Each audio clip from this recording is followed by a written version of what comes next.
Thanks for being here. Subscribe to Cheating Stories Best, so you don't miss new stories. Coming home, the husband hears from his wife the following.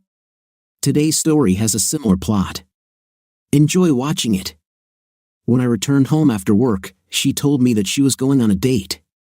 When I expressed my disapproval, she said she would cancel the date and that we would discuss it. I decided that I was tired of discussing it and left, so I don't know if she went on the date or if she's sitting at home waiting for me to discuss it. She looked at me, and her jaw dropped. What the hell do you mean, date? Beck, I'm just as shocked as you are. Believe me, she said. She told me she was going on a date with a man but didn't tell me who he was, and she seemed to expect me to just say, okay, have fun. What, Dad? Is this a joke? Are you sure you got it right? I'm sure, and I wish it were a joke. What the hell is going on at your house? She demanded. God, I was with you on Wednesday, and no one said a word. Everything was fine. Hey, I thought everything was fine, I said. I couldn't say anything because I didn't know anything. Tonight was the first time I heard about it. I'll call her now, she said. Collins responded, and the conversation I overheard on one side was interesting. Beck didn't beat around the bush. Where are you, Mom? With whom? What the hell, Mom? You just lied to me. Dad is sitting right here. No, you just lied to me. What's wrong with you? You just lied to me. My mother just lied to me. I don't care, you lied. I don't know how you're going to fix this. Don't talk nonsense to me. Don't call me, don't come here. When and if I want to talk to you, I'll let you know. She ended the conversation. We sat in silence for a minute. I didn't know what to say. I hugged her, and she pressed herself against me, beginning to tremble. Then she buried her face in my chest and began to sob. She lied to me, Dad. She told me she was with you at the restaurant. She lied to me. I don't think you misunderstood, I said, holding her and feeling tears welling up in my eyes. I guess that she still went on that date. I know, honey. Everything will be fine. I know, she said, please don't cry. Beck, you're tearing my heart out. How will this be good? She sat down and looked at me with angry tears. My own mother just lied to me. She's on a date, and she tried to tell me otherwise. Dad, what are you going to do? I have no idea, I said. Beck, I'm lost. I came here just to be with you and try to clear the situation in my head. I didn't think you'd ask me. I didn't want to. It's not your fault, she said. She grabbed a box of tissues, wiped her eyes, and blew her nose. She looked at me, went down to the floor, and lay on top of Davy, who began to snore, resenting being disturbed from his sleep. A couple of minutes later, she returned to me, snuggling again. Hugging Davy always calms me down, she said. You're better than Davy, I told her. She laughed. He really stinks. Talk to me, Dad. Where did this come from? What's going on between you and Mom? What are you going to do? Honestly, I wish I could answer these questions, but I don't know. I'm shocked. She was silent for a minute.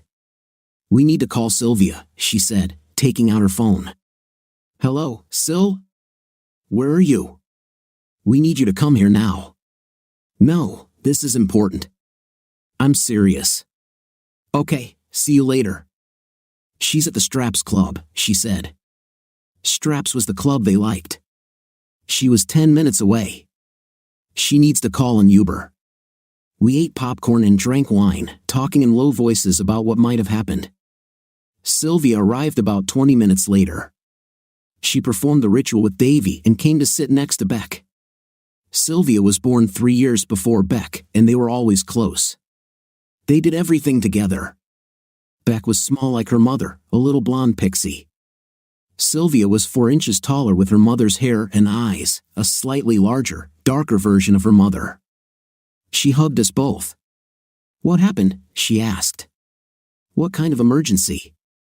I was having fun. This must be serious, Beck said. Sylvia looked at her suspiciously. Did you use something?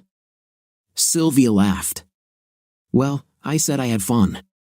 I had 2 margaritas. Okay, go make some coffee, Dad, Beck ordered. This is serious. By the time I made the coffee and Sylvia finished her second cup, Beck told her what she knew. Sylvia looked a little shocked. Dad, I know there's more history here, she said. Are you sure you're not hiding something from us? Did you and Mom fight? Are you having problems? You know, in bed we fight sometimes, I said. Yes. No more than when you both lived at home. Less now. Now that I think about it, most of our fights were about you too. Beck hit me on the bicep. Hey, I laughed. And no, there are no problems that I know of in bed. If there are, then I don't know about them, and your mother hasn't said a word. Well, I need to talk to her, Sylvia said. You need to talk to her, Beck. Most importantly, you need to talk to her, Dad. Why didn't you stay home and talk to her? Maybe I should have, I admitted. I was too angry. Damn, girls, you didn't see how calmly she just announced it to me. Beck hugged me. I know, Dad. Syl is right, though. I think we all need to talk to her to see what she thinks. When do you think you can muster up enough courage to talk to her without losing your composure? Beck asked. I don't know, I said. Hopefully soon. I don't think I can stand this for long. I'm going to the lake, trying to relax enough to sleep, get up tomorrow, and hopefully come to my senses. I'll go with you, Beck stated.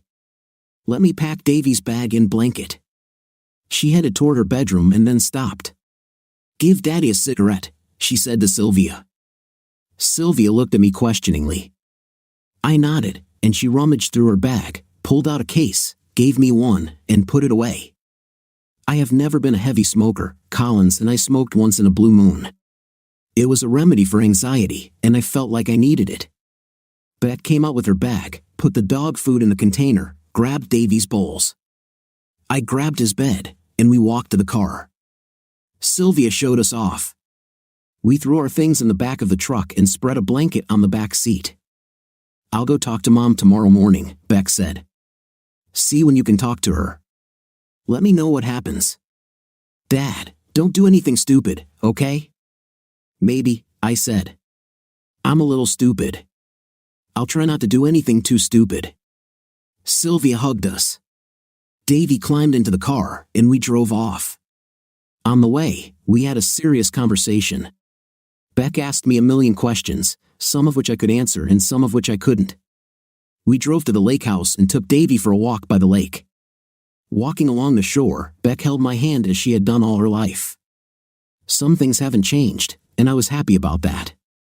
Davy swam for a bit, we threw sticks for him, he chased little frogs, and once a squirrel. Then we came back.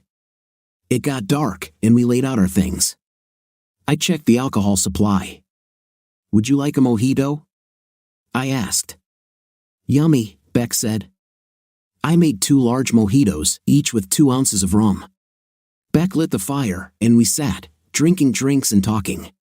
We lit a cigarette, and I felt quite calm. What do you think, Dad? She asked. I have several options, but it all depends on your mom, I said. I've got to tell you, Beck, it's pretty confusing. I think she could tell me she's lost her mind, give it all up, and that would leave us where we are, in therapy. Beck said. I laughed. Yes, a wand. I think I'd try it. What if she's determined? She asked. Then probably in court, I said. Surely she doesn't want this. How could she want this?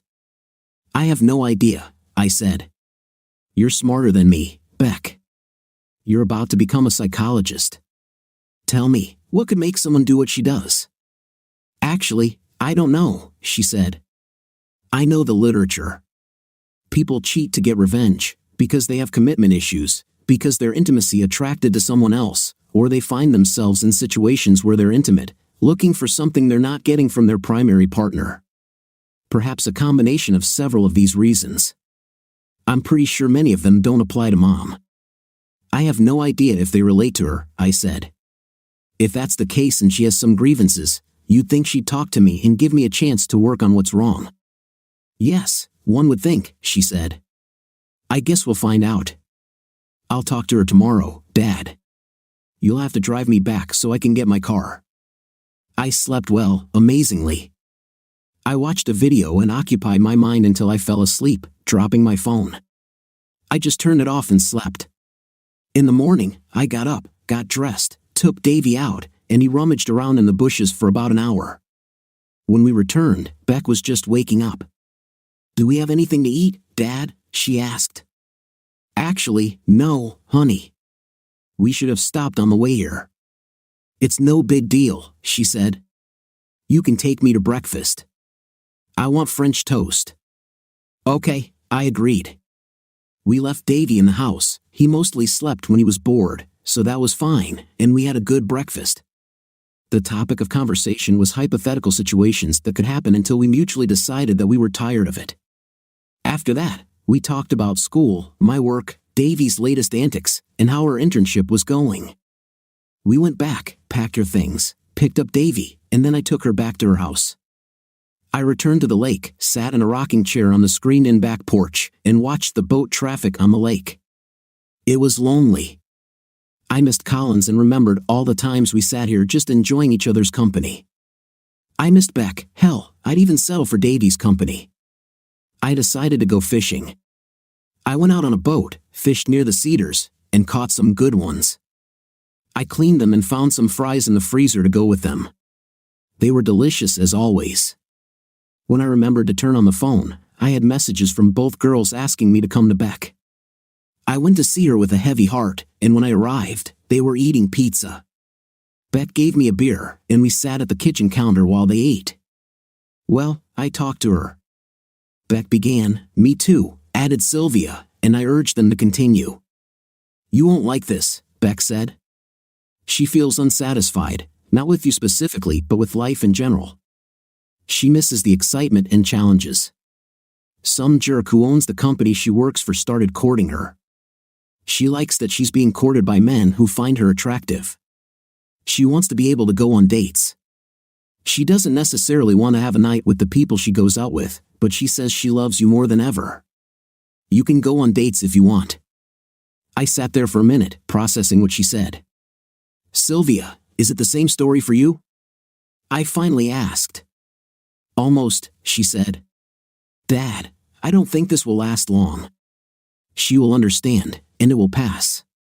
"Damn, Syl, do you seriously think this is normal?" Beck exclaimed. "I didn't say it was normal," Sylvia said defensively. "I don't think it will last. She'll get over it, and everything will go back to normal." I was stunned. "What do you suggest I do while she gets sick?" I asked. "Love her, be patient, let her calm down," Sylvia said. "She loves you, Dad. She's just going through some midlife crisis or something." "How about no?" Beck said. "Let her buy a sports car, buy bondage equipment, and have you tie her up and spank her. Start racing motorcycles. These are midlife issues, not dating other men. What are you suggesting? Divorce her? Lock her up?" Sylvia asked. "I have no idea," I said. "Divorce is probably one of the options." "No, that's not an option," Sylvia insisted. "God, Dad, don't go crazy over this. You were made for each other, and you know it." "Shouldn't you tell your mom that?" Beck asked. "I shouldn't," I said. "Should you tell her not to go crazy? This is some kind of nonsense. Sylvia, you're protecting her, but Dad didn't do anything, absolutely nothing." "I'm not defending either side," Sylvia retorted. "Well, that's also a problem, isn't it?" Beck started to get angry. "You should have taken sides instead of saying that crap about patience." "Patience, my legs. She went on a date with some freak." "Sylvia, you know he's a freak.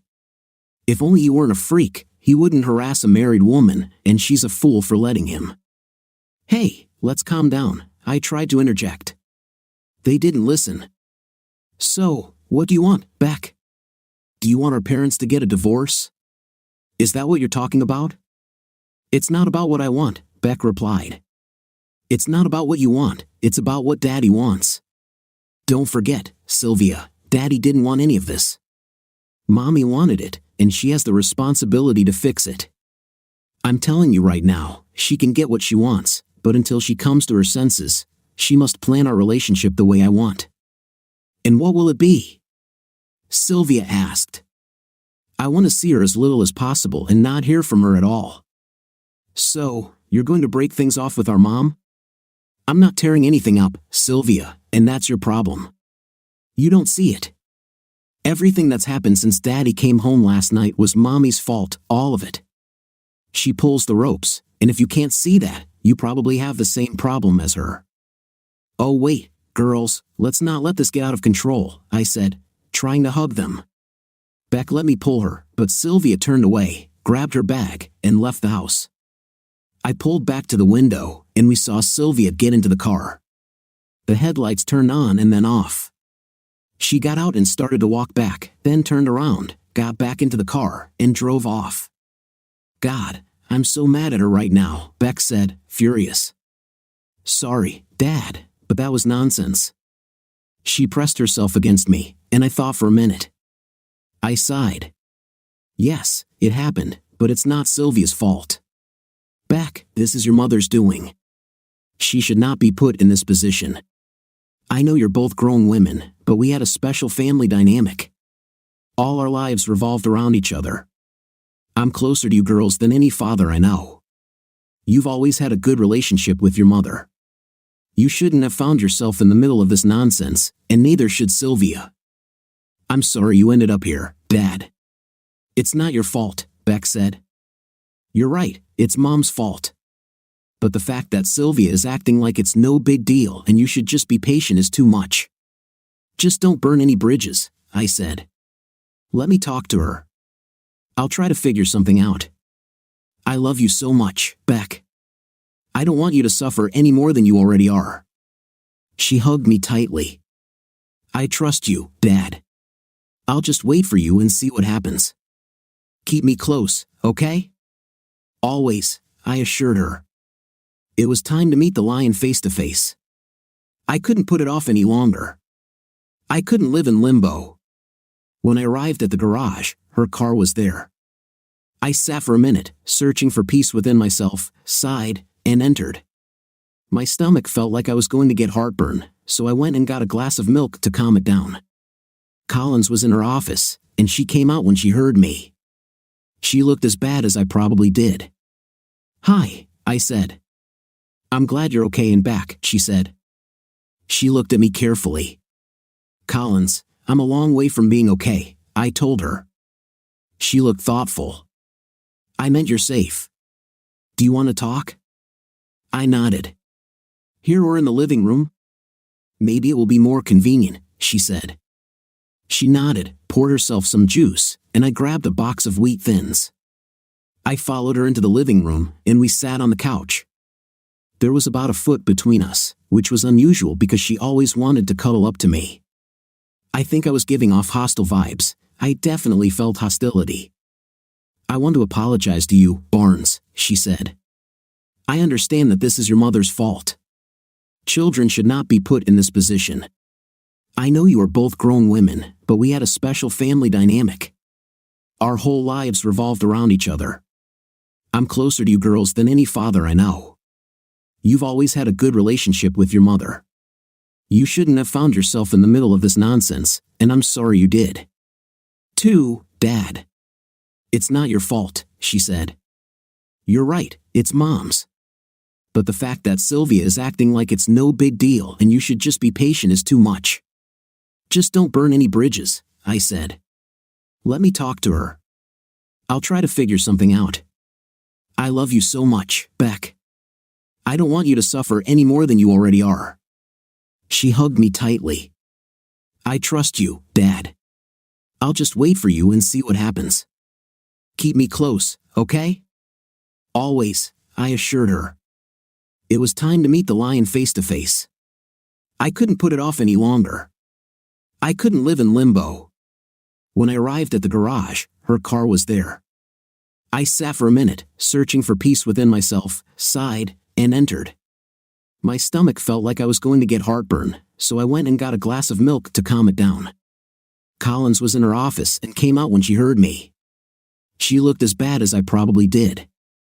"Hi," I said. "I'm glad you're okay and back," she said. She looked at me carefully. "Collins, I'm a long way from being okay," I told her. She looked thoughtful. "I meant you're safe. Do you want to talk?" I nodded. "Here or in the living room?" "Maybe it will be more convenient," she said. She nodded, poured herself some juice, and I grabbed a box of wheat thins. I followed her into the living room, and we sat on the couch.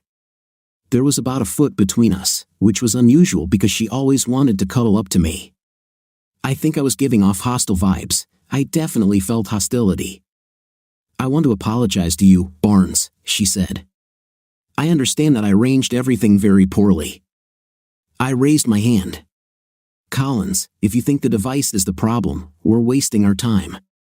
She looked puzzled. "I don't understand." "Let me explain as clearly as possible," I said. "There's no way to arrange the story so that you going on a date would not weaken the fact that you went on a date. Do you understand that?" "I understand what you mean, but you don't understand what I mean," she said. "Okay, you listen to me." "So go ahead, explain," she said. By arrange, I meant that I had to take the time to explain what I was doing so that the fact that I was doing it was acceptable to you. "I'm afraid you'd have to be a damn wizard to do that," I said. "Have you suddenly discovered magical abilities in yourself?" She smiled. "Not quite magic, but almost," she said. I spread my hands. "You say, Mrs. Layfey. Just think about it, Barnes. How old are we?" "I'm 48, and you're an ancient 49, I said. She laughed. "Yeah, and I feel every one of those years. Not physically. I think we're both in better shape than we've ever been, and I feel 25 physically. It's mental, emotional. Remember when we were actually 25, Barnes?" "I remember something. I remember too. I remember feeling alive, full of life, like there were endless possibilities, like we could achieve anything. Everything sparkled. We were full of energy. The colors were bright. Love was a new discovery every day. You remember?" "Yes." "Think about our lives now," she said. "I know your every move. We get up on Sunday to start the week. We can go to church or we can sleep. Make love, spend the day cooking dinner. You can watch football or we can choose a movie. These are all things that we've done 1,000 times. Okay, you're right about that. It's Monday. We get up and go to work. We come home and do the same things we've done 1,000 times. Days merge into weeks, weeks into years, years into decades. I think we just go through the motions." "I understand all of this," I said. "I think the difference is that I like doing those things that we've done 1,000 times. I want to do them 1,000 more times. That's why we keep doing them, because we like them. If we didn't like them, we'd do something different." "That's exactly my point," she said. "I love doing what we do too. I want to add new things to it, bring back some of the excitement of the unexpected in life. I want to keep growing, exploring new areas." "I understand. What makes you think I don't want to try new things?" "Obviously, you don't think we can do anything new together." "I think we could do them together," she said. "I told you I was going on a date. Then when I get home, I'll tell you everything, share my impressions. You could do the same. Barnes, I think your understanding of together and my understanding of it are very different." She frowned. "What do you mean?" "Let me make it as clear as possible.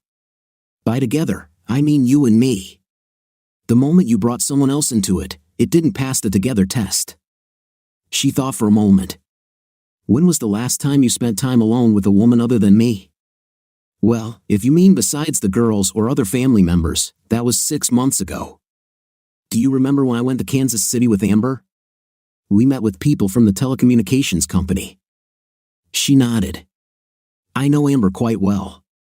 Tell me, Barnes, is there any intimate tension between you two?" "No, as far as I know," I said. "I mean, I know she's a woman, she's beautiful, you know that. But I'm married, 10 years older than her, and we don't flirt, if that's what you mean. We have a very good working relationship. We are friends, and I'm not trying to be anything more. Well, you said it, she's beautiful, and she's single.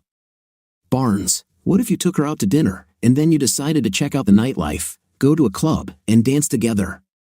Wouldn't that be exciting? Holding all that beauty in your arms and hugging her, wouldn't that cheer you up? Maybe that's why I don't do it, I replied. Why? She challenged me. Because I'm married to you, I told her.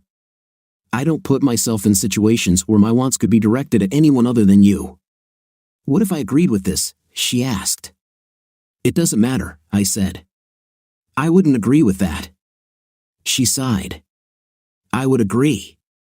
Maybe 10 years ago, I would have been against it. Now I'm more mature, I would be okay with it.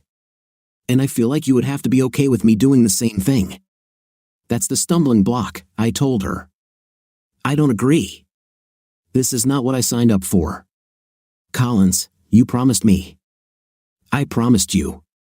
If you want to get out, that's fine. Well, it's not normal, but it is what it is. If you've made up your mind, I can't stop you. I only control myself. I don't want to go out, she said. I want to be freer, though. I want to be spontaneous, see adventures, and go on them, but not quit. Are you going to do this despite my feelings? I asked. She sighed again. I don't know, Barnes.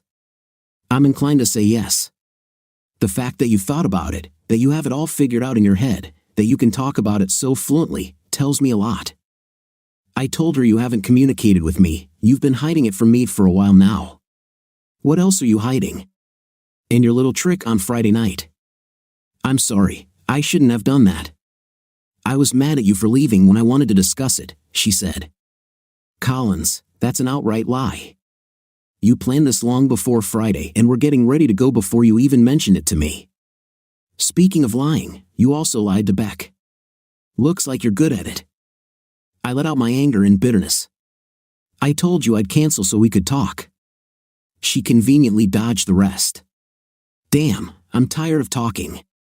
Okay, you had your chance to make it right. My position hasn't changed. It's not about finding the right way to tell me. There's no way to do it right. It's that you did it, that you plan to do it again, and that you want to do it. That's all that matters. Meaning? I don't control you, but I control myself. I'll just pack my things and leave. Leave you alone. What? Help, Barnes, that's not what I want, she protested. I will not do it, but you will, I said. I have no trust in you right now. You basically told me that you think I'm boring, that you need excitement in your life, bright colors and all that. Even if you never do anything, I'll always know that you feel that way, and there's no way to convince me that you won't regret being stuck in a boring life. We want different things, Collins, so let's move on. I went to the basement, took out my suitcases, carried them into the bedroom, and started packing. I took what I needed for a week or so, everything else I could pick up later. She followed me the whole time, convincing me that we would work it out, but I didn't listen. I put everything in the truck, and she tried to walk around the car and get inside. Luckily, the door was locked. She stood in the driveway as I drove away. It was a depressing sight. I loved her, and it was like I had lost half of my heart and soul. I just didn't see a way forward. I remembered to stop at the grocery store. This time it occupied my thoughts and kept me from thinking about anything else for a while. The trip to the lake reminded me of everything again. I turned on the podcast, but when I arrived, I didn't remember what it was about. I brought my things and put them away. In the fog, it occurred to me that I should call the girls, but I didn't have the strength. As it turns out, I still had to find them. I sat there for maybe an hour when my phone rang. I looked, and it was Sylvia. I had to answer it. Hi, honey, I said. Where are you, Dad? She asked. I'm at the lake, I said. Where are you? I'm at your house, she said. Mom called me and asked me to come. I received a call notification. It was Beck. Wait a minute, Beck is calling, I said. I answered and told her I would call back and that I was in touch with Sylvia. She agreed, so I went back to talking to Sylvia. She's in terrible shape, Dad. You should have been here, not me. I understand that, I replied. Sylvia, this is a difficult conversation. Are you sure you want to discuss this over the phone? She fell silent for a moment. No, probably not. Will you come back? No, I'm not coming back, honey. I'll explain everything when I see you, okay? No, it's not good, but apparently it is, she said. Dad, I have work. I can't stay here. I'll stay tonight, but I have a lot to do at work. I don't know what will happen tomorrow. Your mom works too, I said. It's not on you, Sylvia. Do what you need to do. Your mother and I are adults, I said. She sighed, and I could tell she was very upset. I'm so sorry, Sylvia. I know this is hard for you. I love you, you are my first daughter and will always be special to me. She answered with a choked voice, I love you too, Dad. Goodbye. I pulled myself together and called Beck. Hi, dear. Are you okay? Dad, she asked. I will be, I replied. And how are you? I'm guessing you're at the lake? Yes. Do you want me to come? I'll tell you what happened. Yes, my things are already packed, she replied. All my classes this week are online, but I have to work on Wednesday and Thursday. Can I spend the week with you? You don't need to ask. I'll spend every second I can with you, I told her. I know, she replied. I'll be there in an hour or so. I'll cook dinner, I said. As I was putting food out on the bar, I heard the sliding door on the veranda open and the sound of Davy's claws as he searched for me. He followed the smell of food, and I had to stop to show him some love. I gave him the fat I trimmed from the cutlets and was washing my hands when Beck hugged me from behind. I dried my hands and hugged her back. Smells amazing, she said. No, Davy, she took some tissues and wiped the drool from his mouth. He laid down behind our bar stools, and we started eating. It was quite tasty. I guess it didn't go over very well, she said. No, she offered many explanations. Ultimately, she's bored and wants her childhood back. Great, she rolled her eyes. Tell me, I said, if you, in your professional role, were to meet with your mother as a client, what would you say was going on with her? I would never date her or anyone else with whom I have a personal relationship as a client, she replied. If someone I didn't know came to me with her story, I'd say they were feeling depressed about their own adolescence. There's no such thing as a midlife crisis, you know. I didn't know, I said. I thought it was real, they always talk about it. Yes, the movies and books have made it so popular that everyone thinks it's a real phenomenon, she said. It's not a diagnosis, it's a transition period, and some people see their mortality, start to feel like they have a limited number of years at their peak, and get depressed. They start doing stupid things to maintain the illusion that they're immortal. Wow, who would have thought, I said. My daughter is so smart. She smiled at me. Yes, I'm smart, and don't forget it. Do you think she needs to see a therapist? I asked. Yes, and I'll tell her that, but I won't interfere, she said. I understand. It's a shame you got so involved. I'm really sorry about that. It's not your fault, she said. I know it's hard for you because of me. It's hard for me too because of you, but we can get through this, right? Yes, we have no other choice, I said. Sylvia came over Tuesday night. Beck made potato salad, and I fried burgers. We sat at the table on the veranda and ate while we talked. Dad, Mom is terrified, said Sylvia. Yeah, me too, I admitted. What are you going to do? She asked. She wants you back. She promised to forget about all this. She sees the damage she's done and she's sorry. Yeah, I'm sure she's sorry in a way. What do you mean? Sylvia asked. In a sense, it's hard to explain, honey, but I'll try, I said. I want to hear that too, Beck added. I'll need a minute, I said. May I bring you something to drink? What do we have? Asked Sylvia. I have everything for Paloma, I said. Delicious, Beck said. I want one, Sylvia said too. So I gathered my thoughts while I prepared the drinks. We got comfortable, and I was as ready as I could be. Sylvia, are you still dating that guy? What's his name? Weed, Beck interjected. Sylvia laughed. No, I realized he really is a weed. I have a new boyfriend. I met him here a month ago. His name is not Weed, it's Richard. Oh God, Dick, they both burst into laughter. They interrupted my thoughts. I tried again. Okay, let's say Dick. They laughed again. Okay, Richard, I said. Imagine if Richard told you that you were boring. Sylvia, how would you feel? Not very good, she replied. I'm not boring. No, you're not boring, but he thinks you are. What can you say? Can you argue with how he feels? I don't quite understand what you mean, she said. Well, Beck, you don't like raisins. Sylvia, you don't like coconut. That's what you feel. Would you feel differently if I told you that you like these things?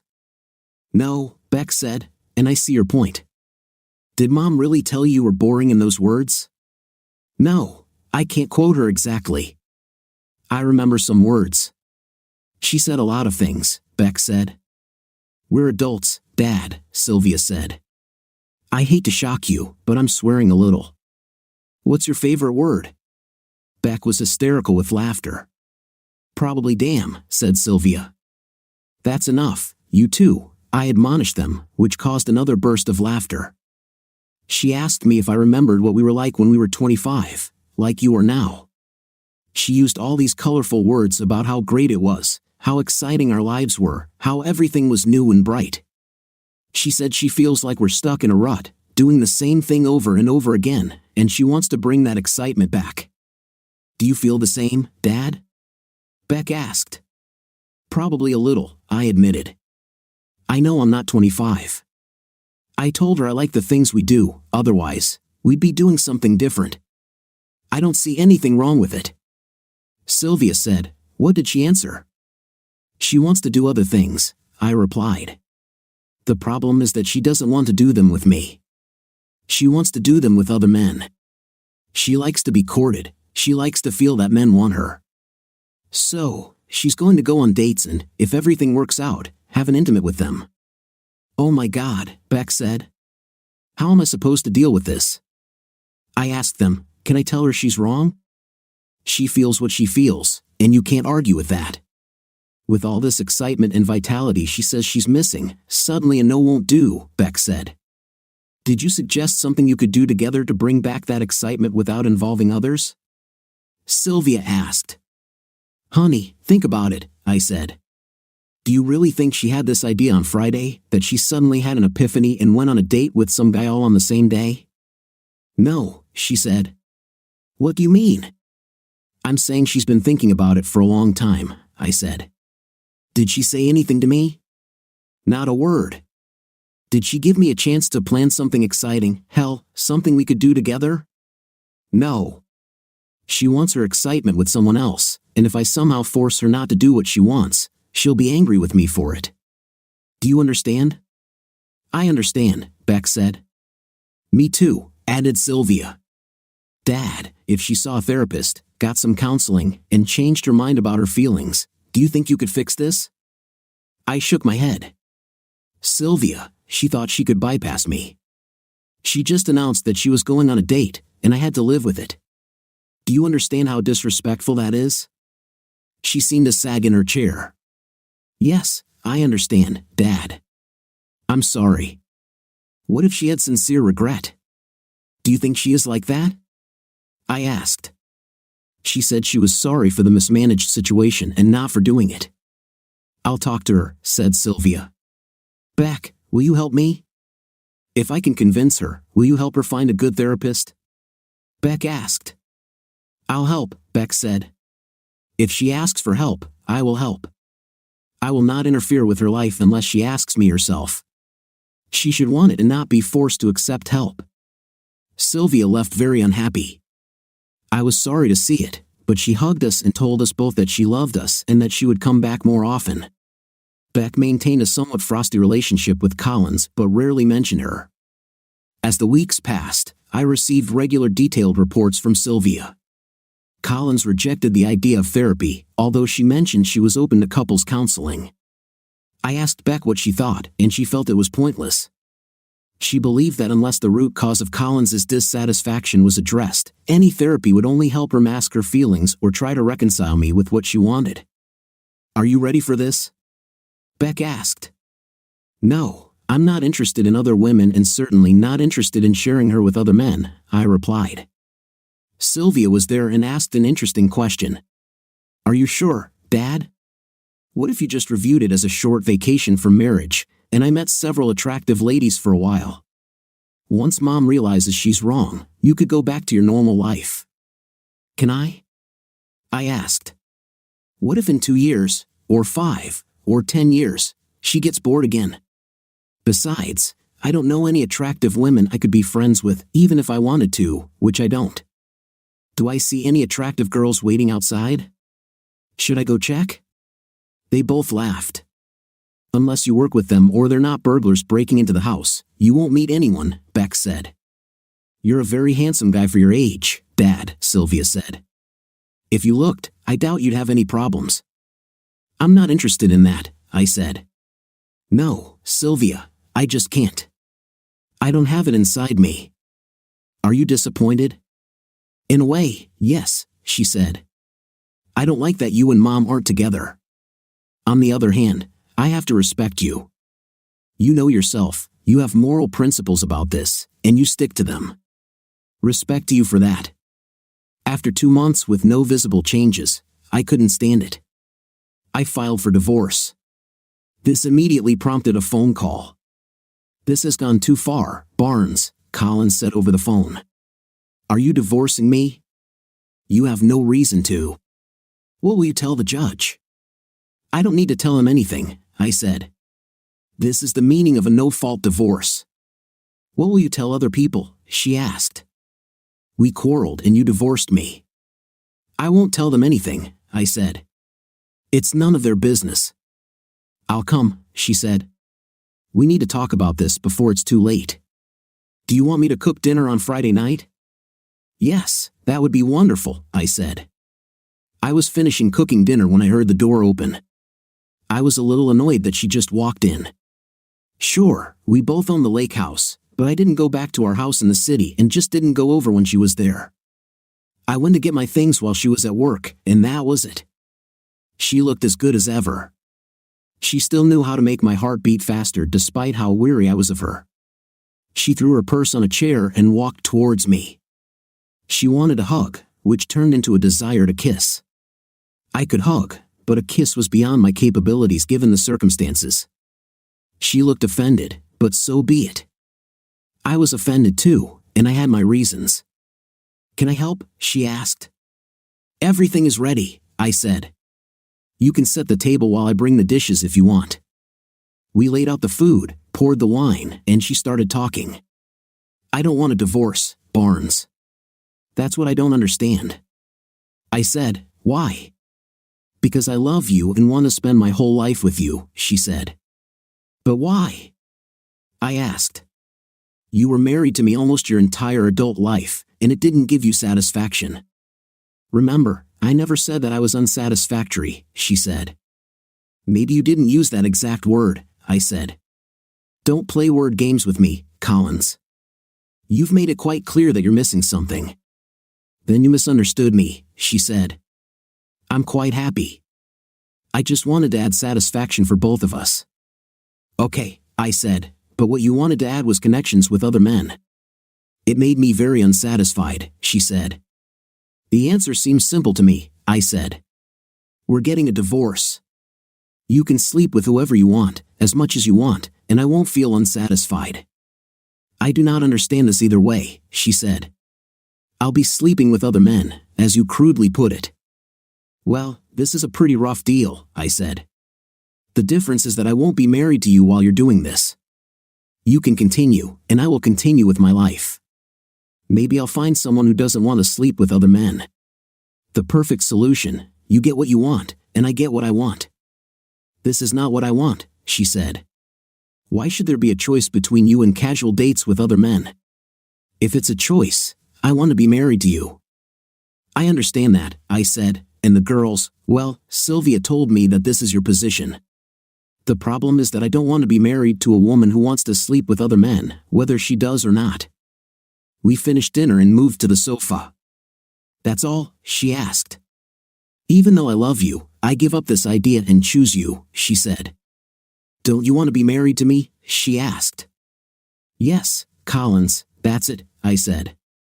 Look at me, Barnes, she said. I watched, and the next thing I remember, she kissed me, but my lack of response became noticeable, and she stopped. What's wrong? She asked. Collins, were you dating someone? I asked. I already knew the answer. I could see the doubt in her eyes. Apparently, she decided to be honest. Yes, Barnes, she said. She hesitated, then nodded. Yes, with 2 of them. That's what's wrong, I told her. God, Barnes, before we met, I slept with half a dozen guys, she said. You were with other girls too, I said. There are a few key words, I said. Before we met is quite important. I have never slept with anyone other than you since we got married. I didn't even do anything inappropriate. You can't say the same thing anymore. Then sleep with other women, she said. I told you that you are free to do this. Take a walk, come back, and tell me about it. Be with me. This will turn me on. I know you want this. I don't want to, I said. Are you going to meet someone? She asked. Perhaps eventually, I said. I like being married, Collins. I don't find it boring. She sighed. Could I be one of the women you date? Perhaps, I said. I doubt I can do it. I don't feel the same about you. Maybe I can stop being angry about the way you treated me. Maybe I won't think about the other guys you're with. If I were you, I wouldn't hold my breath. She stood up, angry and sad, and walked over to pick up her purse.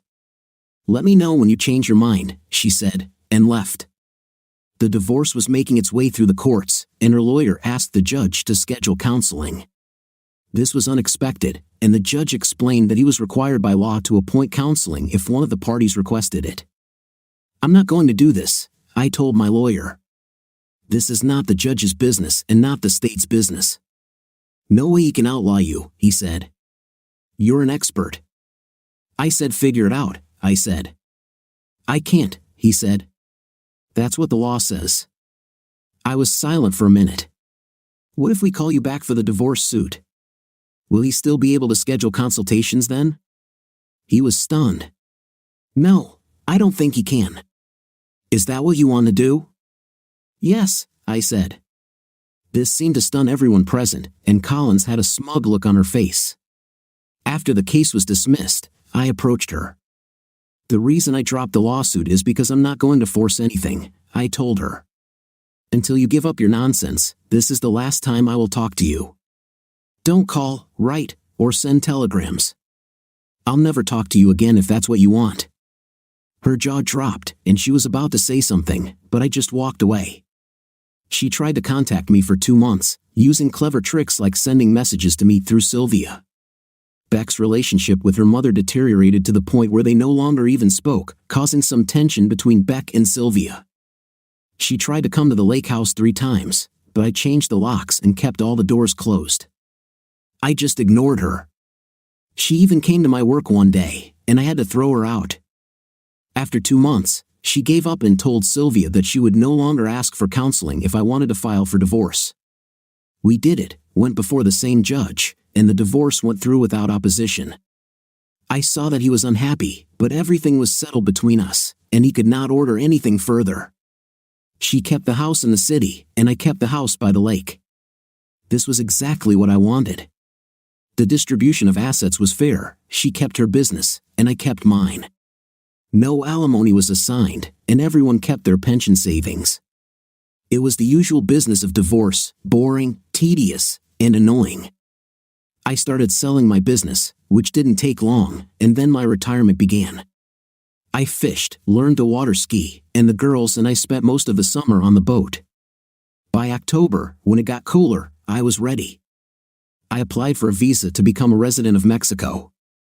I could stay 180 days as a tourist, and I thought that during this time I'd figure out what I wanted to do next. I winterized the house, traded in my Chevy for a 1-ton diesel-powered F-350, bought an Eagle Cap luxury 1-unit camper, hitched up the boat, and headed south. Lake Bacala in Cayo, Mexico was to be my new home for the next 180 days.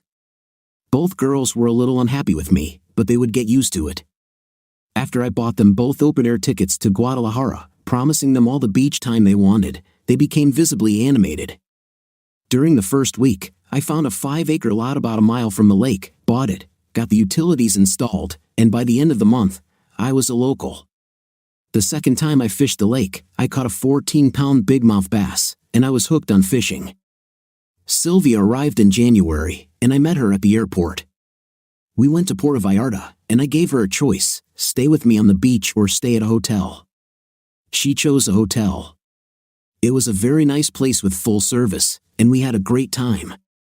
She stayed for a week, and on the last day, as we sat on some loungers looking out at the ocean, she asked, "You're not going to come back, are you?"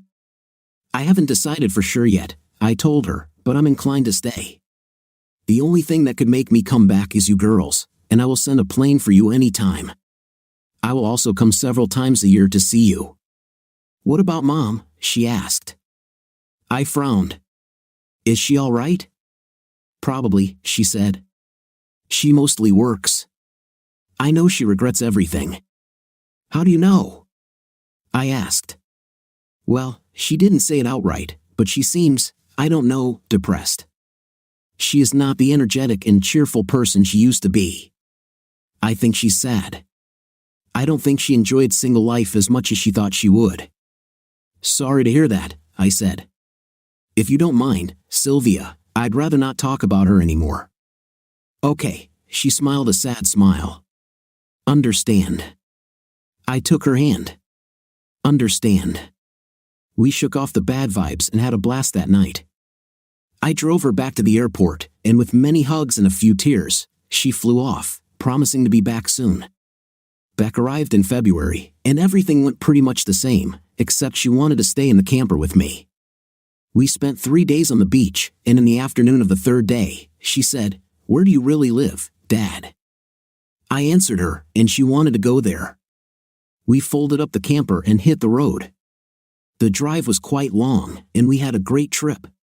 When we arrived, she saw the view of the lake, the 2 barns I had built, and the lot, and she loved it all.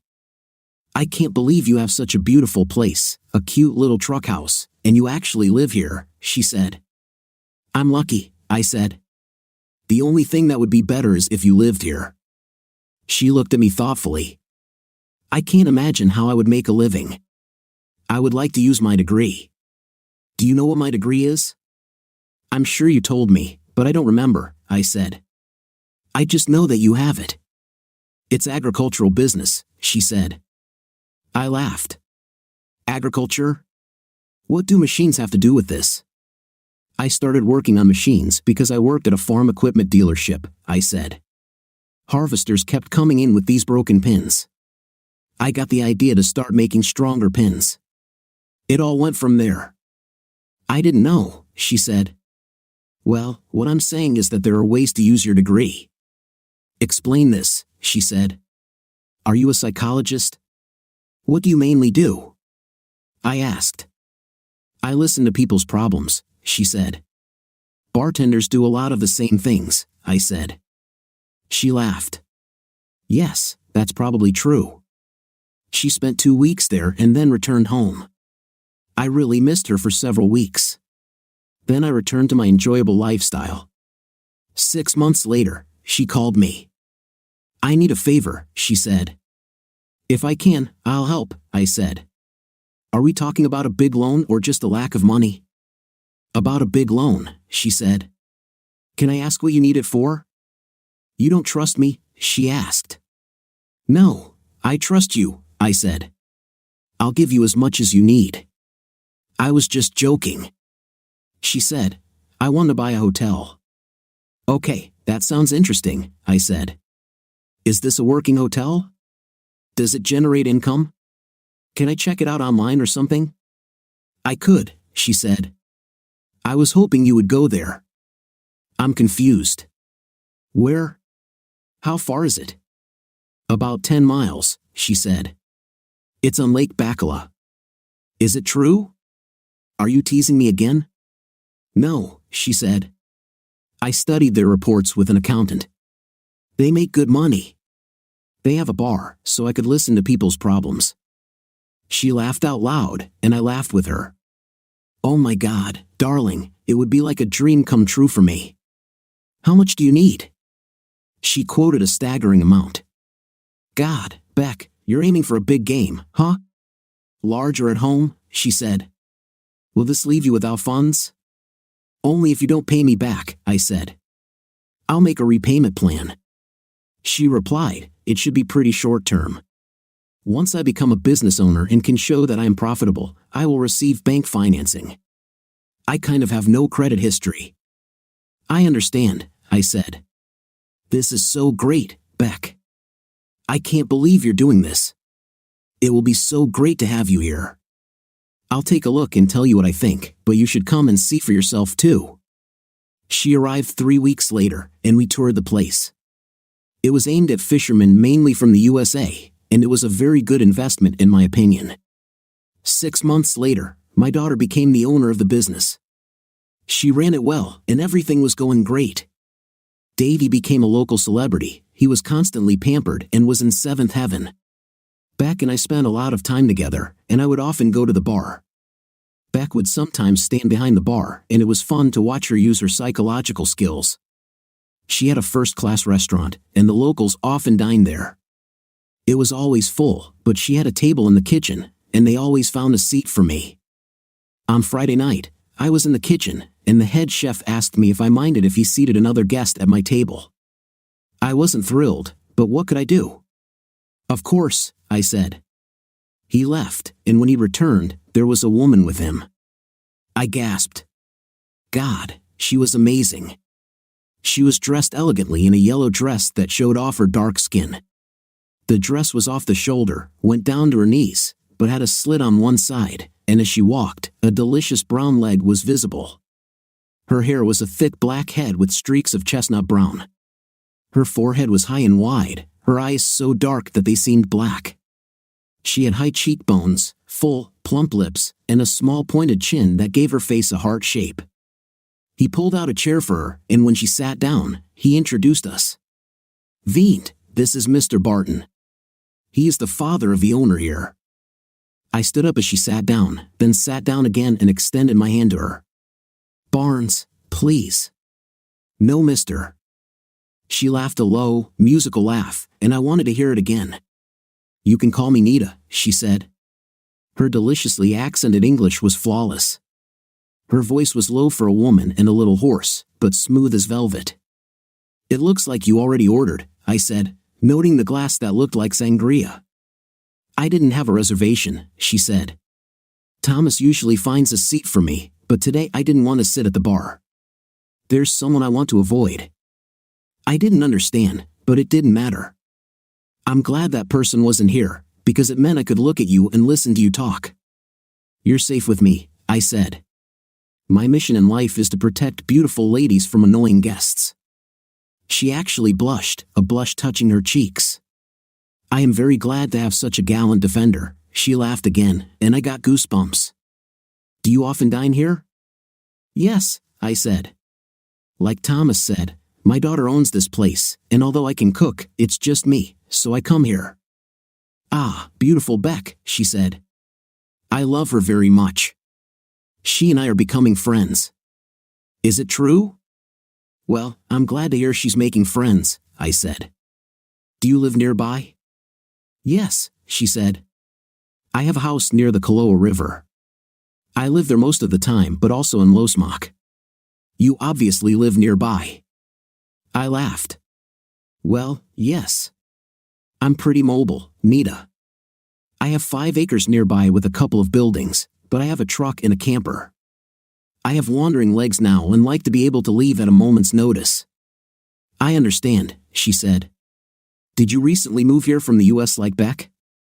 I've been here about a year, I said. I arrived before Beck. She came to visit, fell in love with this place, and bought this hotel. What brings you here? She asked. At first, it was fishing, I explained, and that's still the case. I had the opportunity to sell my business in the States and satisfy my desire to travel. What kind of business did you have? She asked. She hesitated, then said, I'm sorry, it's none of my business. I laughed. Don't worry. I don't mind. I made parts for companies like Caterpillar, John Deere, and others. Ah, the tycoon of industry, she said, smiling at me with her radiant smile, the whiteness of her teeth illuminating her beautiful brown skin. Hardly, but I am permanently retired, I said. I'm not, she said. I could, but I want to do something. What exactly? I asked, if you don't mind my asking. I deal in illegal substances, she admitted in a quiet voice. Her words took me by surprise. She laughed. Not really. I own a pharmaceutical company. We supply medicines to the Mexican Social Security Institute. Wow, that's impressive, I said. That's why I also live in Losmak, she said. She looked at me thoughtfully. Maybe I should retire too and be like Barnes. What do you say? Free legs and fantasies? I laughed. Footloose and fancy-free. She smiled. Yes, I didn't know how to say it in English. You speak excellent English, I said. I speak Spanish, but you speak better than me. Would you like to know what my business is here? She asked. The spell of the snowflake. I'd like to know what you do, I replied. Tell me about Nita. Oh, you want to know? She winked at me with another one of those sparkling smiles. Yes, I said again. Just because you and Beck are friends, you know. She laughed. Yes, I see that must be your reason. I have many hectares of land along the river and several horses, but most of all, cattle. What breed? I asked. I have registered Gellet breed cattle, she said. Do you know them? I asked. Well, I don't know them personally, I said, causing her to burst out laughing. But I've heard of them. Barnes, you are very funny, she said, pulling herself together. I should introduce you to some of them personally to correct this deficiency in your acquaintances. Now it was my turn to laugh. I didn't giggle, as giggling is indecent for men, but I had a good laugh. Nita is a very funny woman. I have to ask, I said, and you may say it's none of my business, but is there a Mr. Veent? No, she replied. There was once, but no longer. He worked in the petrochemical industry. There was an explosion, and he got hit. Oh my God, I'm so sorry, Nita, I said. Sorry about my chatty mouth. No, that's acceptable, she said. 11 years have passed. I remember, but the good times, you know. I nodded. Yes, the pain of losing loved ones fades over time, and you begin to remember the good things. What about Barnes? She asked. The beautiful Beck apparently has a mother. Yes, and I have another daughter, Sylvia, who is 3 years older than Beck, I said. I took out my phone and showed her a photo of Sylvia. Oh, she is very beautiful, she said. She doesn't live here? No, she lives in the States, next to her mother. My wife and I divorced almost 2 years ago. Is this a sensitive topic for you? She asked. It was, I said. It gets easier as time goes on. We wanted different things. She wanted an open relationship, sleeping with other people. I'm not. I'm really sorry to hear about this, she said. Well, that's life, I said. Listen, Nita, would you like to go out to dinner with me, maybe next weekend? I would love to, but not next weekend, she said. I have to leave for Losmak the day after tomorrow and won't be back until next Tuesday. Maybe on Friday, after I get back? That sounds perfect, I said. Can I get your number? I'll make a reservation and send you a time. Okay, she said. Give me your phone. She entered her number into my contact list. Maybe when you pick me up, I'll introduce you to some cows. She giggled at her own joke. I walked her to the car. It was a new BMW Z4, silver and cool. I walked around and admired her before opening the door for her. She kissed me on the cheek, and it felt like an electric shock. You are a very charming dinner companion, Barnes, she told me. Thank you for letting me join you. Believe me, the pleasure was all mine, I said. I don't know how I'll wait until dinner to see you again. You have my number, she said. Call me late in the evening. It's best.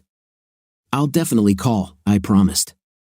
I closed the door for her and watched as she drove away. God, what an exquisite woman she is, and she agreed to meet with me. I felt like I was flying, walking on clouds. As I walked back inside to say goodbye to Beck, she was staying at a hotel. I knocked on her door. She opened it and looked very excited. Did you like her? She asked, without holding back. Isn't she fab? She's so cute too, Dad. Did you ask her out? You little sly one. I hugged her and spanked her on the 5th place.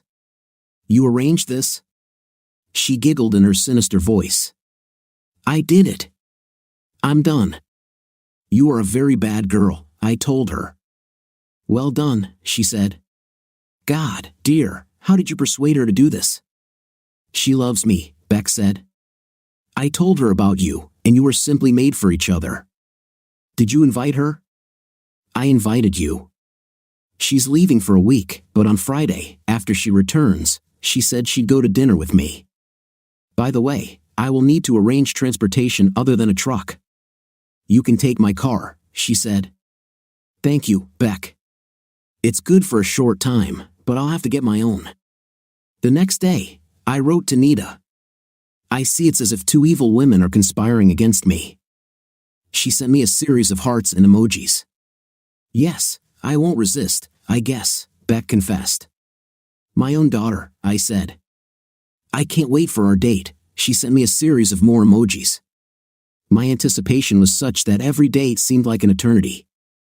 I haven't felt this way since I was in high school, waiting for my first date with the girl I had a crush on. I remembered our conversation with Collins about how she wanted all that excitement, the bright colors, the feeling of anticipation. Strange, but I found all this. I wondered if she found it too. I texted Nita once a day. She answered me 2 or 3 times, sometimes skipping a day, and I talked to her on the phone twice. Talking to her was a new experience for me. We switched between Spanish and English. She told me about her day, and it was so easy for me to communicate with her, as if we had been friends for a long time. She told me when she would return, and the excitement only grew. I drove up to the cabin in a truck and borrowed Beck's car. I didn't mind driving a truck with a camper, but it seemed awkward for a first date. I drove along the river, following the directions from my phone. There were few houses, and the road wound along the river. The phone told me to turn onto a paved driveway, and I found myself blocked by a gate. I couldn't see the house, but I noticed the call button on the numeric keypad. I pressed it and waited for a moment. Hey, is that you, Barnes? It was Nita's voice. Yes, your companion has arrived, I said. She was laughing. I am very pleased with your arrival and feel that you will be a delightful companion. I'll show you around. The gate opened, and I pulled into the driveway. It must have been 2 miles long, with various branches, and I wondered if I was lost. When I finally saw the house, I was amazed. The woman lived in a huge, spacious mansion, high on a cliff overlooking the river. The view was breathtaking. I rang the doorbell, and a minute later, a young girl opened the door. She was gorgeous and looked to be about 12 or 13. I saw an older woman standing behind her. The girl extended her hand and said, "Welcome, Mr. Barnes. I'm Pia. Nita is my mother. You'll invite her to dinner, right?" "I'm very glad to meet you, Pia," I said in Spanish. "I see that you are very similar to your mother. You are as beautiful as she is. Do you speak English?" She had the same delightful blush that I had seen on her mother. "Yes, I speak English, Spanish, and French, she said. I speak English better than French. I'm sure you're good at all of them, I said. Yes, I want to invite your mom to dinner. You don't mind? She gave me a critical look. Yes, you, how can I say, look very good for a mature person. I laughed. You're being a little flattering, and I'm not old. She giggled again, just like her mother. It was very bad, wasn't it? Besides, you're Beck's father, and I love her very much. It's the same thing. I said. She took my hand in her tiny one and led me through the entrance into a large open space. It looked like a living room, a dining room, and in the back, I could see the kitchen in the distance. Busy, she said, introducing me to an older woman. Nice to meet you, I said. She's my friend and takes care of me in the house when Mom is away, she explained. Mom is getting ready now. Would you like something to drink, Mr. Barnes, while we wait? What do you have? I asked. I'm drinking lemonade, she said. We also have a lot of juice or adult beverages. Lemonade sounds great, I said. You don't have to call me Mister, just Barnes will do. Yeah, just Barnes, she said, her huge dark brown eyes sparkling with laughter. That seems like a really weird name, doesn't it? This made me laugh. You're lovely, I told her, and a jokester too. She giggled. Yes, I like to laugh. We'll drink our lemonade on the back porch. Busy, I'll go pour it, she said. Just Barnes, she laughed again. Stay here. Go with your guest, Pia. I'll get it. It should not be neglected, said Busy. It's okay, I said. I'll go with Pia and won't feel left out. We grabbed tall glasses of cold lemonade and carried them back to the living room. The entire south wall was glass doors that opened, and she led me outside while still holding my hand. We went out onto the veranda and down the stairs to a huge mahogany terrace. Large leaf-shaped fans, suspended from vine-covered beams, slowly rotated overhead, and the views across the river and the valley were spectacular. I really like it here, Pia said. We'll sit in these chairs and chat. This girl was charming. I've only met your mother once so far, I said. Personally, that is. For some reason, the topic of Pia never came up. She must have been embarrassed to have such an impressive daughter. She doesn't tell anyone about me, Pia said. Afraid they'll love me more than her. We both laughed. When Busy appeared, carrying lemonade in a pitcher, Pia said, "Thank you." We said bye at the same time, which made Pia giggle again. I see that you are one of those people who can guess thoughts, Pia said. I am, I said. Everyone around me is wearing tinfoil hats. I think we have a few, she said. Should I warn Mom? No, I said. I need to know what she thinks so I can make her happy by fulfilling her wishes. She tilted her head, thinking. It's a very good plan, she said. Barnes has it down to a science. Well, this is my first date in years, I said. I need to take full advantage. Say, Pia, I want to spend many days chatting with you, but don't you think your mother will be ready soon? Mom really likes to impress, she said. I expect her to appear for you to admire at any moment. Thank you for that comment, Pia, I said.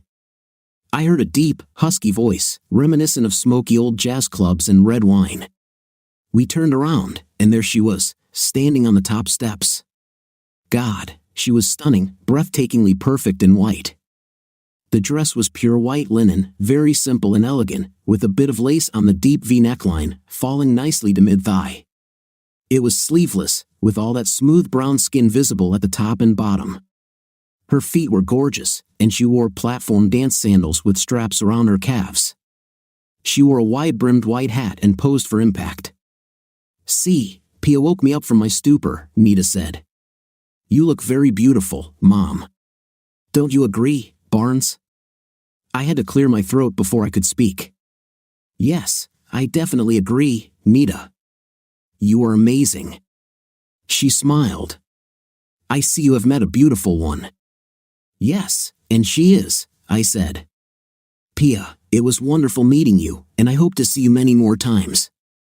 You are a charming lady, I said. I finished my lemonade and walked over to offer my hand to my companion. Why didn't you ever mention that you have such a lovely daughter? I asked. I wanted it to be a surprise, she said. I thought that once you got the chance to meet her, you couldn't help but fall in love with her. I know you love your daughters, and I wanted you to love mine. She's my life, Barnes. Yes, I understand that, and I understand why, I said. The restaurant was as good as I had heard. 3 doors down was a place called the Tanampa Salon. It was an experience. There was a stage and the biggest mariachi band I had ever seen. The place was a riot of color and music, and I danced with Nita.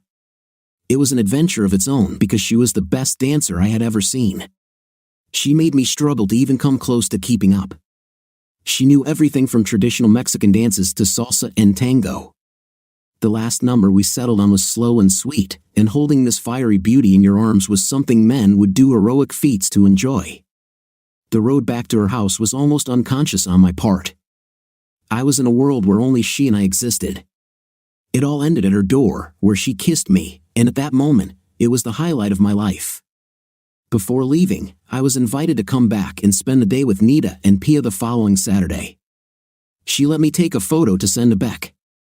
Sylvia called me on Tuesday afternoon. Dad, when is a good time for me to talk to you and Beck on FaceTime? She asked. How about 8 o'clock in the evening? These days I have dinner at her house, and by then she should be free. Darling, could you ask her and send me a picture? I can do that, I said. Is something wrong, dear? No, not really. There's nothing wrong. You don't have to worry. I just need to talk to you guys. I need to talk to you all the time. I told her. She was laughing. Send me this picture. Love you, Dad. Love you too, my girl, I said. Beck dealt with it, and we were sitting in her living room when we got the notification. After the usual conversation, Sylvia got to the reason why she wanted to talk. Dad, Beck, I feel bad here without you guys. I'm tired of dating fools, as you lightly call my boyfriends. I hate my job, and my mom makes me miserable when I'm around her. I want to come to you, really. Beck was great, Sylvia said. Yes, do you think you can find a job? I think I've already done that, she said. I'm going to buy a travel agency that books cabins on the lake. They're booking your spot too. Wow, you really studied this, didn't you? I said. Yes, Sylvia, Beck said. I wish you were here, and I know Beck would too. Are you sure, honey? Of course, she said. I wanted to talk to you guys first in case you didn't want me. She sobbed a little, and it broke my heart. Sylvia, I'm really sorry that I made you doubt this, I said. I love you, girl.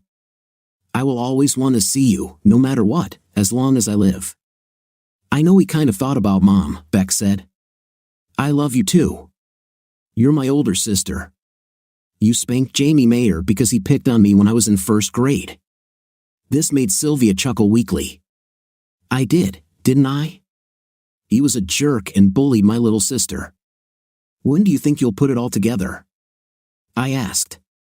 It might take me a month or 2, she said.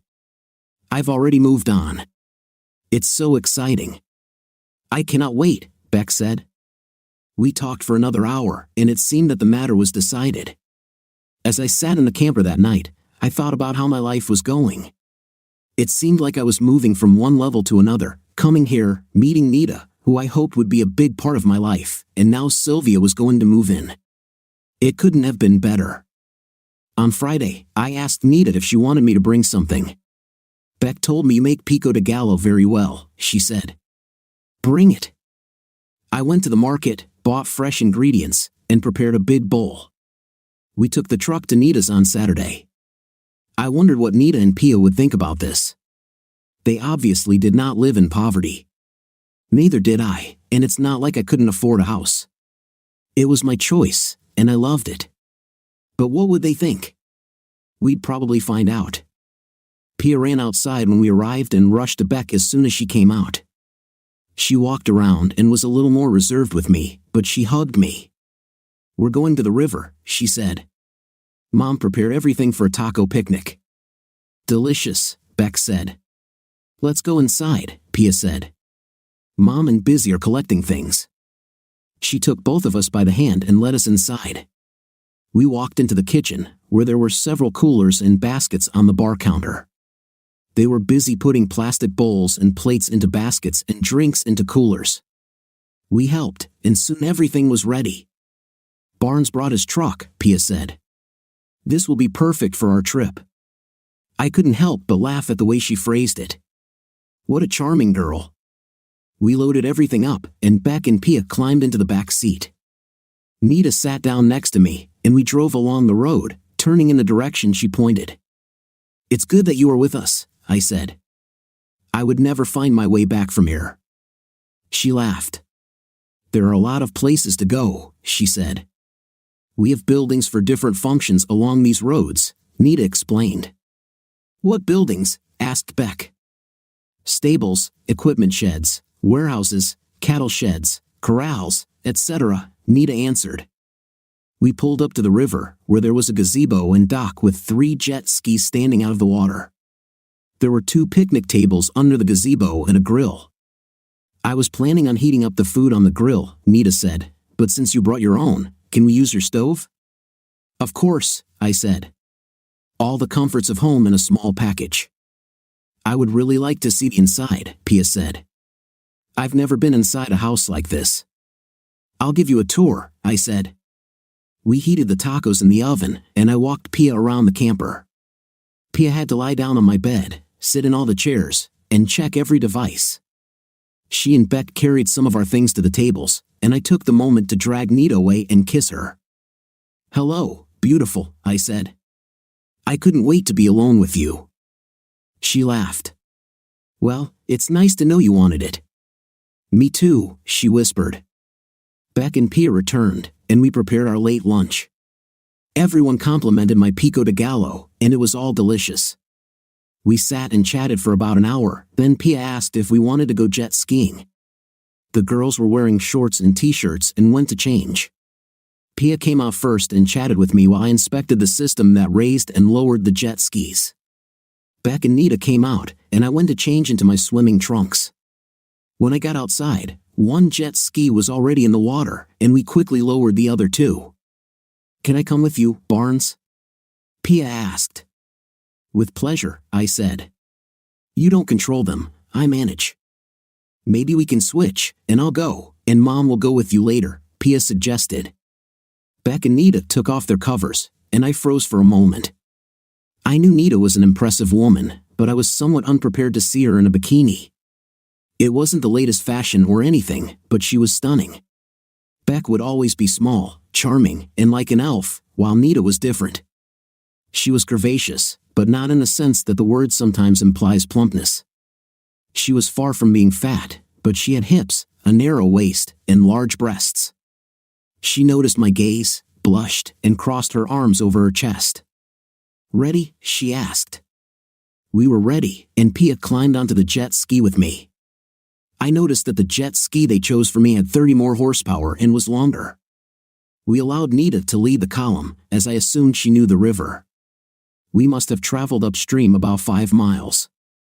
We drove under a bridge and rounded a bend before Nita slowed down. She pointed to a small cliff to the east, and we slowly drove up to it. There was a path up and around the cliff, and as I looked in the direction she was pointing, I noticed a rope fastened high up in a tree. We turned off the engines. Would you like to swing on a rope? She asked. Pia practically jumped up and down behind me. Yes, we should, she said. It's so fun. You will swing high above the river, then let go of the rope and fall. The water is very deep. It looked suspicious to me, but I decided to give it a try, and Beck was clearly delighted.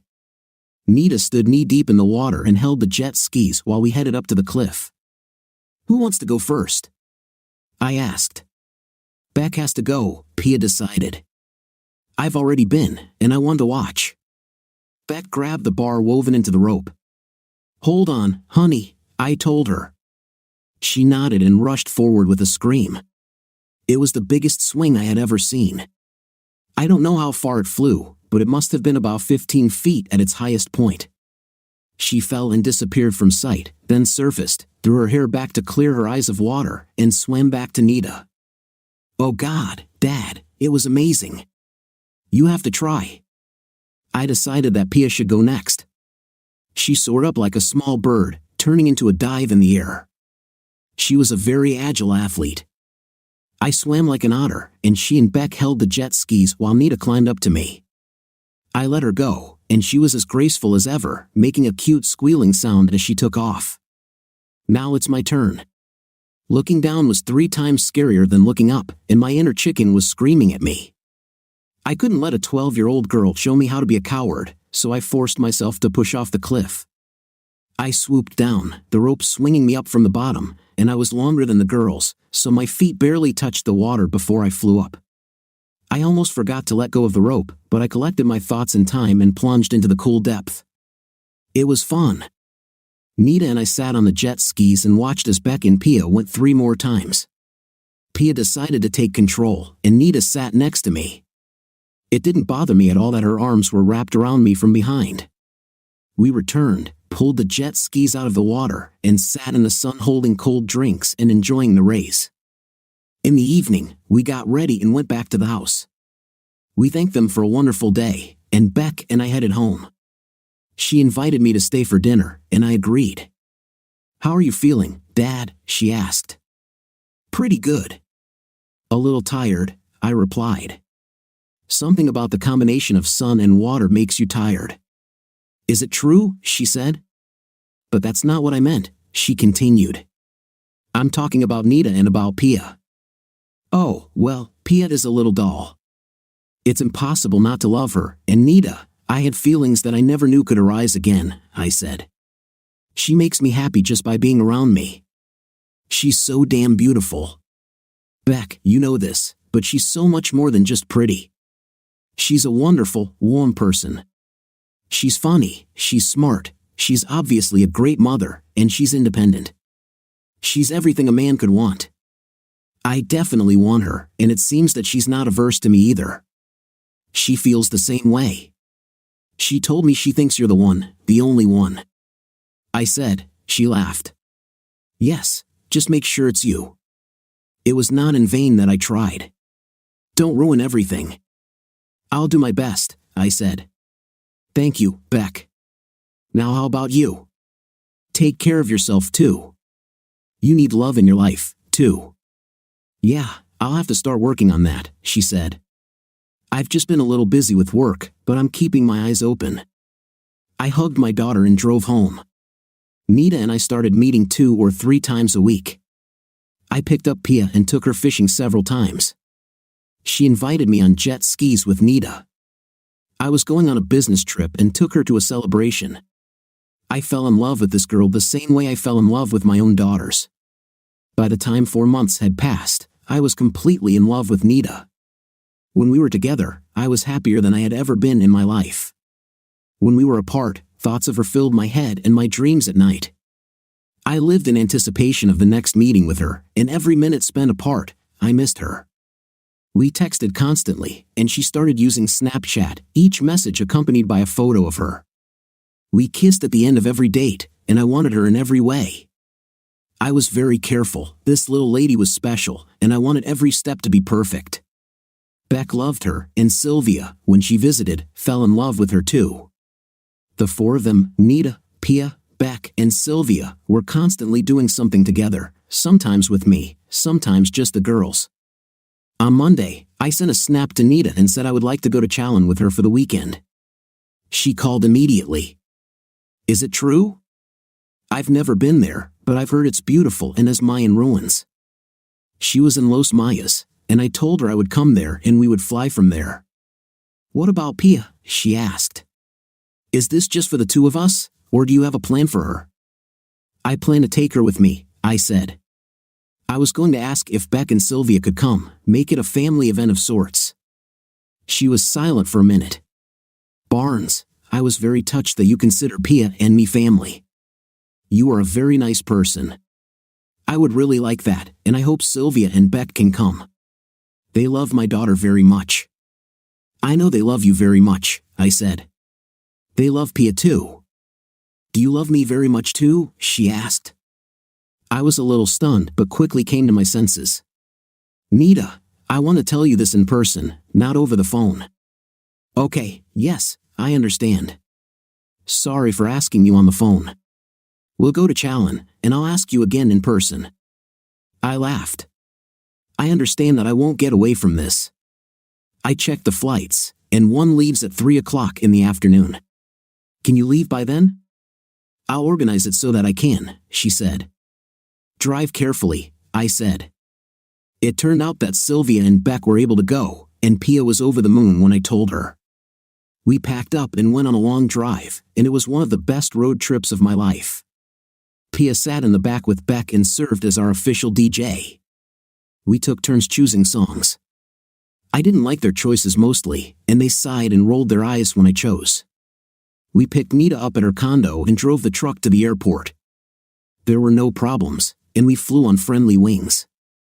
Challen was everything Sylvia promised, and I was pleased to see that she knows her stuff as a travel agent. She arranged one of those all-inclusive packages. Our hotel was on the beach and was the height of luxury. We spent time at the beach on Saturday, swam in the blue water, and went to an open-air restaurant in the evening. Beck and Sylvia said they wanted to take Pia to a beach party and told us she would be spending the night in their room. They left, and Nita and I were alone. We were walking back to the hotel, and I hugged her, pulling her towards me. Well, this is not suspicious at all. It seems we've been set up, Nita. She laughed. I think you're right. Do you mind, Barnes? If you don't mind, I said, I like it. I'm quite pleased, she said. I took her to my room and made us drinks. Nita, you asked me if I love you. I want to tell you that I love you more than I could ever imagine. From the moment I met you, I thought of little else but you. You filled my heart, my thoughts, my life. I love you very much. She raised her head and looked into my eyes, those deep, almost black, full of fire and emotion. It makes me very happy, she said. I love you, Barnes. I didn't know if I could ever love again after Emano died. I grieved for a long time, but now I have you, and you have captured my heart. I felt emotions overwhelming me and kissed her again. You have my heart, she said again. I want to give you everything else too. Oh God, Nita, I said, from the first time I saw you, I wanted this. You are the most gorgeous, cute, and sensual woman I have ever met. I didn't mean to scare you. I'm not scared, she said. The only terrible thing would be if you didn't love me, if you didn't want me. Am I crazy? I asked. I'd be crazy if I didn't love you and want you. God, Nita, never doubt it. You're the most desirable woman I've ever seen. I can't believe there aren't thousands of men standing at your gates, trying to find a way to approach you every day. She laughed. I don't need thousands of men, just one. They made love. I woke up to someone knocking on the door. Come back with a warrant. I shouted. Women's giggles were heard outside. Dad, let us in. It was Beck. I hastily threw on a robe, and Nita covered herself with a blanket. All three girls rushed in, pushing a cart full of breakfast in front of them. They left the cart and Beck and Sylvia rushed to the bed, throwing themselves at Nita, laughing and talking like crazy. I sat down in a chair, and Pia came and sat on my lap, her arms around my neck, her wavy dark hair above us.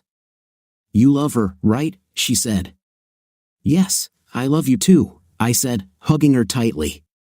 I love you, she said. I knew you loved us. Mom loves you. I asked her, and she told me, I want to be your daughter like Beck and Sylvia.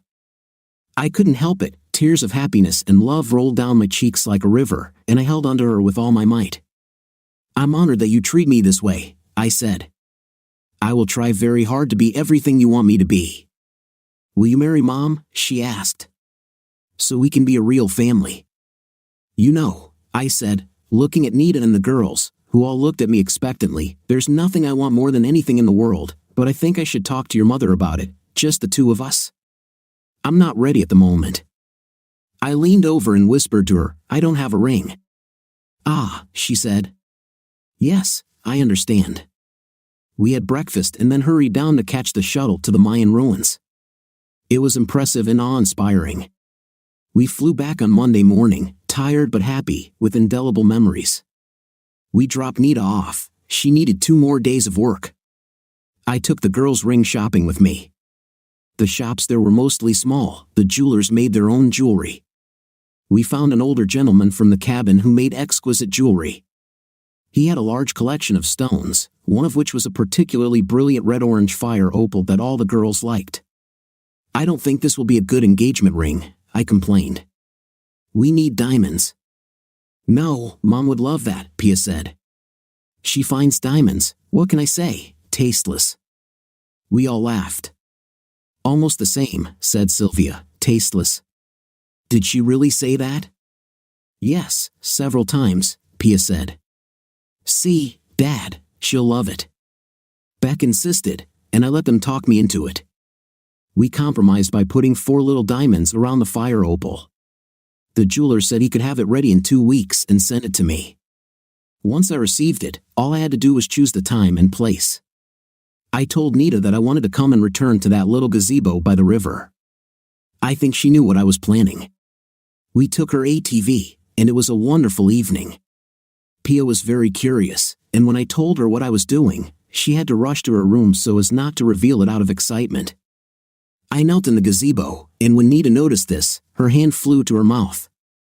I took her hand and said, "Nita, I am not good at speeches, but I love you with all my heart. I never want to live without you and without Pia in my life. Will you marry me? I will do everything in my power to make sure you never regret saying yes." I opened the box, and she extended her hand.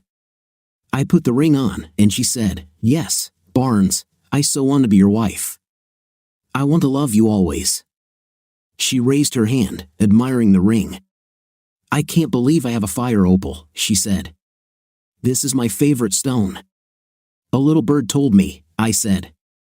"I think I know this little bird," she said, her eyes filling with tears of happiness. When we got home, Pia was waiting for us. She flitted excitedly from one of us to the other. "I cannot believe this, you will be my father, Barnes." Suddenly, she burst into tears. I knelt down and hugged her slender figure. "I thought it would make you happy, baby," I said. She pressed herself close to me. "Yeah, I just hoped, I thought we'd never find anyone." "You found me," I told her. "I will never let you go, Pia." She clung to me, sobbing for a few minutes while I held her, and then turned and walked away. "It's so cool," I laughed. "You spend too much time with Beck, you're starting to sound like her." She giggled. "She teaches me a lot of good words." We set the wedding date for December 5th, and I was the happiest man in the world when Nita walked down the aisle in her gold dress. She said she had already worn white, and it was something new, so she was breaking tradition. I moved in with her, but she insisted that we keep the camper.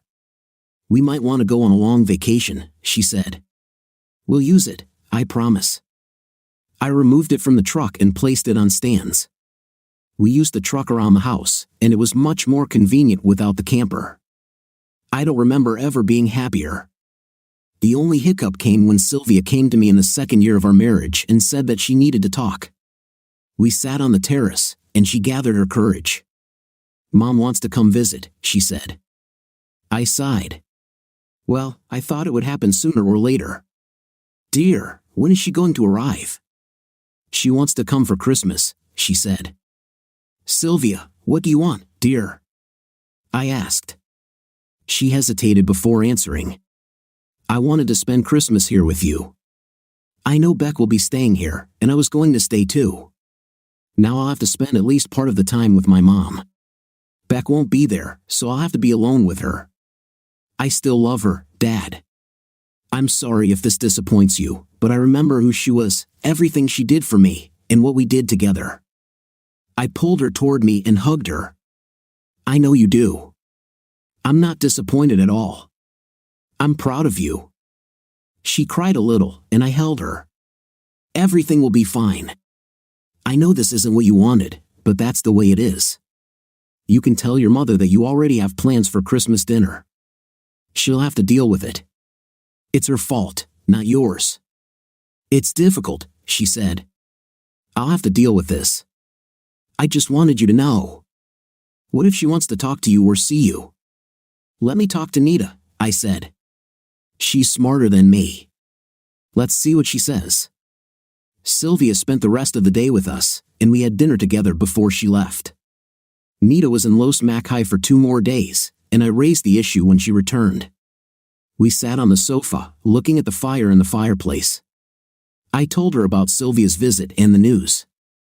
She silently looked into the fire, thoughtfully, for several minutes. How do you feel about meeting her, Barnes? She asked. I asked myself that question. I guess it was inevitable. She's the girl's mother, and I guessed that sooner or later she would want to see them. I don't really have feelings for her, Nita. I don't think about her. I loved her for many years. We had many good moments, but they were all somehow overshadowed by the way it ended. She snuggled against my side and rested her cheek on my hand. I think we should all have dinner together at the lodge, she said. I want to meet her, Barnes, to find out what she's like. Is it true? I asked. Yes, she said. She was a part of your life for many years. She was a part of Sylvia and Beck's life. I would like to meet her in person. This made me nervous, but Nita was an independent person and did what she considered necessary. She was very independent and made me nervous many times, but she always acted confidently and flawlessly.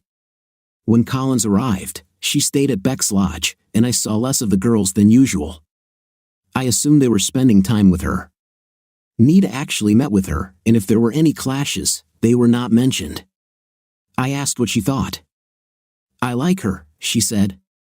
Is it true? I asked. Yes, she said. I think she's changed a lot. Sylvia and Beck agree. She became self-reflective and introspective. She was very nice to me. Well, that's good, isn't it? I asked. I think so, she said. We were talking about you. God, I hope you weren't listening, I said. She laughed. Of course I was listening. I wanted to know about you. She didn't say anything bad about you, only good things. I snorted. I wouldn't count on it. She smiled. Well, she certainly didn't admire your inflexibility. I see, I said. Well, apparently it didn't do any harm. You're still here with me. No, there's no harm, she said. I adore you, Barnes. That will never change. Pia came in and snuggled up to us, and I hugged both of my dark princesses. 2 days before Christmas, it rained heavily, and the river turned into a torrent. I had to save the dock by lifting it 3 times during the night. The water took away 2 sections of our fence. I got up early on Christmas morning and helped one of the workers fix the fences. We finished around noon. I expected Sylvia and Beck to have already arrived. We planned to open gifts after lunch, and packages were already piling up under the tree. I returned to the house, took a shower, and changed clothes. When I was ready, I went to look for the girls. They were nowhere to be found, although Sylvia's car was there. I prepared a jug of rum punch and a jug of spiced cider, put them on the heater, and drank a glass of rum punch. The perfect Christmas drink, I thought. I heard voices outside, and the door opened. Pia ran inside and took her place next to me. Davy came in, lay down at our feet, sighed with pleasure, and fell asleep, snoring his approval to the world. It smells good, Pia said. What is this? It's rum punch, I said. Can I try? She asked. I gave her a taste, and she made a cute little face. Ugh, she said. It smells much better than it tastes. I laughed. It's an acquired taste, dear. I also made spiced cider. Grab a cup. She took the cup, and then Beck came in. She also mentioned the smell was good, but she seemed to like the rum punch. Sylvia came in behind her, and then I was taken aback when Nita walked in, arm in arm with Collins. They both saw my gaze, and Nita quickly approached me. Don't be mad, Barnes. Collins had nowhere to go. No one should be alone on Christmas, so I called and invited her. I wasn't completely angry, but I wasn't happy either. Nita picked me up and led me to Collins. "Collins wants to talk to you," she said. "Take her to the office," I said. I took Collins to the counter and offered her cider or punch. She grabbed a cup of hot cider, and we went into the office. Nita, Pia, and I had chairs, and I sat in mine while she took Nita's place. "You look good, Barnes," she said. "Thanks, you too," I replied. She actually looked great. She seemed to have lost some weight, although she didn't need to. She nodded. "I need to apologize to you, Barnes," she said. I was a rail. Insert appropriate word, and I know it. I only thought about myself and what I wanted. I know I disrespected you, and it had consequences that I will have to live with for the rest of my life. I need you to forgive me. I know I don't deserve it, but I hope you're still the man I met and married, and you'll give me what I don't deserve. I collected my thoughts. I'm not going to make a big speech, I told her. There were consequences, and one of them was freeing me up to find what I have now. I was destroyed, embittered, and wounded. Not now. I know I was, she said, and I'm so sorry I caused that pain. I took a deep breath and a sip of my punch. I forgive you, I said. You met Nita and Pia. That little girl is dear to me. Collins, Sylvia, and Beck love her, and she's their little sister. They love Nita too, and she's become a kind of big sister to them. You'll always be their mother, Collins. You can always come here. Nita said that you like it. The girls say that you have changed. I hope you will live happily, and if you can accept it, I will think about you. Good for that. Can we be friends? She asked. We'll see, I said. Just don't start with your nonsense. She laughed. No, I won't. You're on your feet, Barnes. I'm still looking for mine. Nita knocked on the door. We're ready for dinner, she said. We sat down at a large table. Pia said a prayer, and the air was filled with laughter and the sounds of happy voices. I looked across the table at Nita. She smiled at me and winked. Pia gave pieces of food to Davy, who adored her like an altar. My daughters kept talking, and Collins was lively and seemed to be enjoying the company. It looked like it was going to be a good Christmas. What do you think of our story today? In my opinion, it's not a pleasant situation, and if I were my husband, I wouldn't be able to take it all on myself. What do you think? Let me know in the comments. See you in the comments.